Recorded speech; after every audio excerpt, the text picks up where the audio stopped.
Olá, meus amigos, olá, minhas amigas, vocês, meus queridos alunos e alunas dos cursos de Direito do Centro Unisal.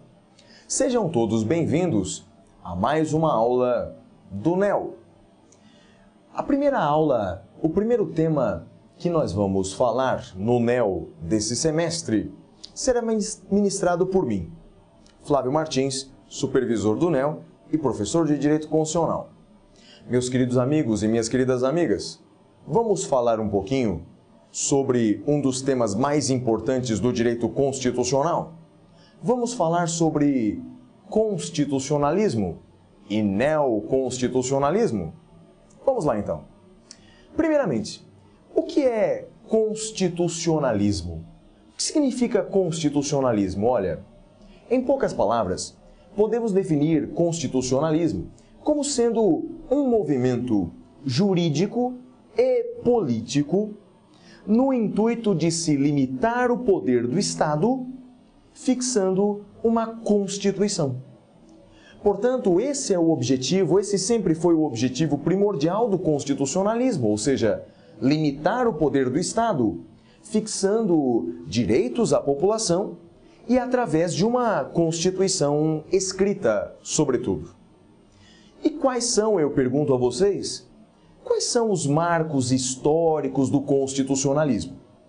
Olha, meus queridos amigos e minhas queridas amigas, afirmam os autores que desde a antiguidade já se tinha noção dos direitos fundamentais. Desde o Egito Antigo, leis que definiam direitos já havia. Não obstante, o marco mais importante para nós do constitucionalismo é a Magna Carta de 1215. A Magna Carta Libertatum de 1215. A Magna Carta Libertatum de 1215 é um documento inglês feito pelo rei João Sem Terra. Rei João Sem Terra, ou King John, João I, é o rei da Inglaterra que ficou conhecido como um dos reis que mais tributou. Um dos reis que mais aumentou os tributos, que mais aumentou os impostos. Isso tem uma explicação. O rei João Sem Terra, ele precisava pagar o resgate de seu irmão, que havia sido sequestrado, o rei da Inglaterra, Ricardo Coração de Leão. E aí aumentou por demais os tributos e ficou conhecido, portanto, como um dos reis que mais tributou. Você, mesmo sem estudar direito, já deve ter visto Rei João Sem Terra, quem sabe num filme de ação. Pois, na lenda de Robin Hood, o príncipe dos ladrões, aquele que rouba dos ricos para dar aos pobres, o inimigo, o rei, o déspota que lutava contra Robin Hood era João, o King John, Rei João Sem Terra.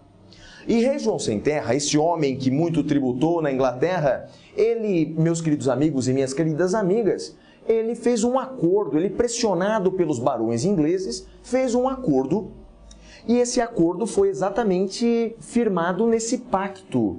Daí o nome Magna Carta ou Constituição Pactuada, como dizem alguns autores. Foi um pacto entre o rei da Inglaterra, João Sem Terra, e os barões ingleses.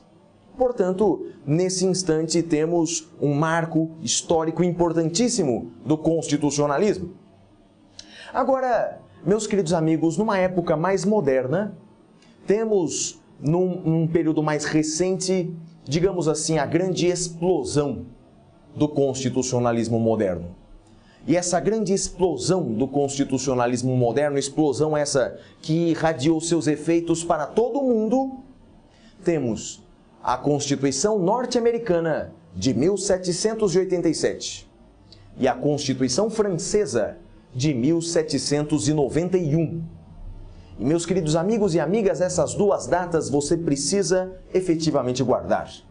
A Constituição norte-americana de 1787, e é a mesma até hoje, e a Constituição francesa de 1791. Você quer guardar isso? Quer memorizar isso de alguma forma? É fácil. Veja que no meio do caminho está a Revolução Francesa. No meio do caminho, a Revolução Francesa, de 1789. Portanto, 2 anos antes, Constituição Americana. 2 anos depois, Constituição Francesa. Guarde esses 3 marcos históricos do constitucionalismo. Há muitos outros que você poderá ver no texto que está aí no portal universitário, o texto sobre constitucionalismo e neoconstitucionalismo. Há outros marcos interessantes que você deve ler, mas esses 3 você deve guardar. A Magna Carta de 1215, do rei João Sem Terra, mais a Constituição Americana de 1787 e a Constituição Francesa de 1791. Basicamente, meus queridos amigos e amigas, qual é mesmo o objetivo do constitucionalismo? Qual é mesmo o objetivo?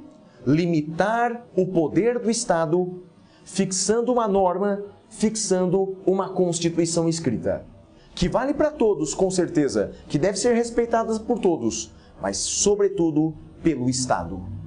Traz limites que o Estado não pode ultrapassar. A Magna Carta de 1215, por exemplo, fixou um direito importante, dizendo que o cidadão inglês não poderia ser processado senão pela lei da terra, Law of the Land.